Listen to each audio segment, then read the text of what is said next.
Hello, this is Jeremy Wagner of Daily FX Education, and I'm here to talk to you about SSI and how I use that in my trading. Now, SSI is a great tool to have in your toolbox because at FXCM we open up our books to you. We show you how traders are positioned in certain currency pairs. So as a trader, wouldn't it be nice to know who's out there buying and who's out there selling? And that's exactly what we show you in the SSI.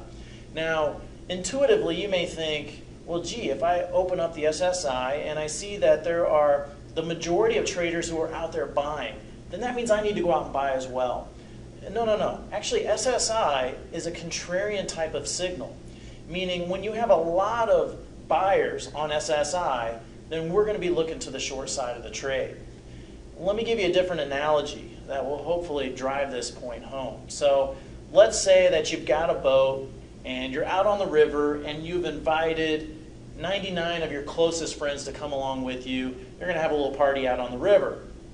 All of a sudden, one of your friends says, hey, check this out over here. Looks like there's a clownfish swimming around in this river. And so a lot of people, 80 of these people, start to pile over to one side of the boat. They're checking out this fish.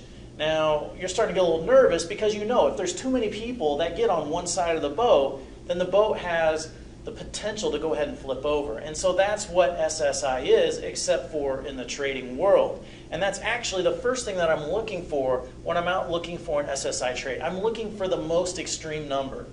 So when you pull up Daily FX Plus and you take a look at the SSI number, you'll see a bar chart that's very similar to this.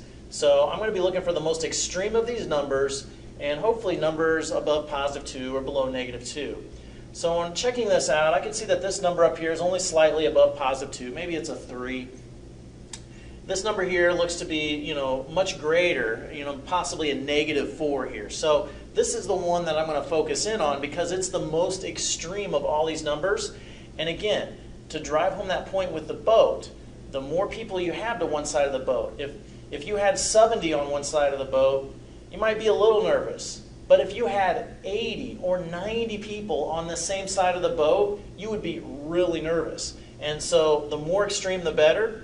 And then the second thing that I'm looking for is when the SSI traders are trading against the trend. So since I'm looking here and we got a lot of short traders, if I check out the chart of this currency pair and there's a lot of, if it's an uptrend, then I've got a potential SSI opportunity.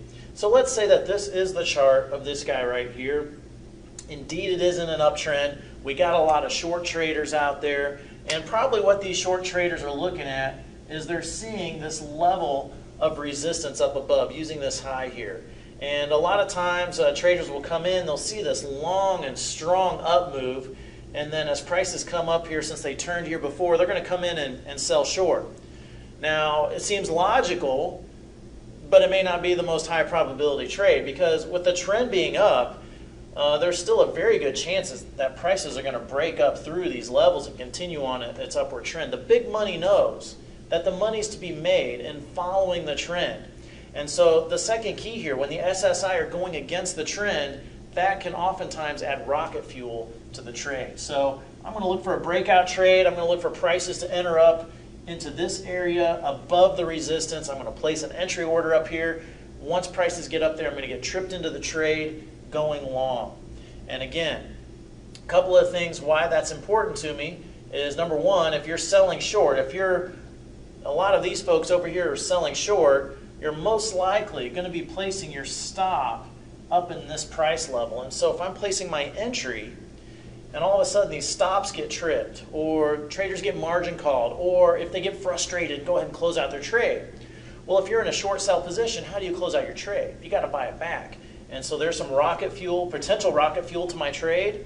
And then the other thing that I like about this is what if prices never do make it up? Or what if traders are actually right and there is a double top out there? Well, you know what? My trade never got opened up. Therefore, I never lost anything in the position. So I'm protected in that sense. So really my risk to this trade is for a false breakout. Maybe where prices poke up above only to return back down below. And if the trend is to the upside, although that risk exists, it's a lot smaller risk than if you were trading against the trend. Now, as far as take profits and stop levels, what I'll do in these situations, I'll use a 40 pip stop. I'll look to take profit at 80 pips. A lot of times, some of these breakouts can be powerful, but I don't want to get greedy on them. I just want to pick up a few pips here and there. And so the only reason I use 40 and 80 is it's challenging for me to do my personal trading with less than 40 pips, just because the market, the way it breathes in and out, it can move 40 pips in a sneeze. And so I don't want to get caught up in one of those sneezing moments, and so I like to have at least 40 pips to stop, and then twice that for my take profit level, which means I'm going to be taking profit at 80 pips. So that's how I use SSI in my trading, and I want to thank you for watching this video, and I also want to wish you the best of luck in your trading as well.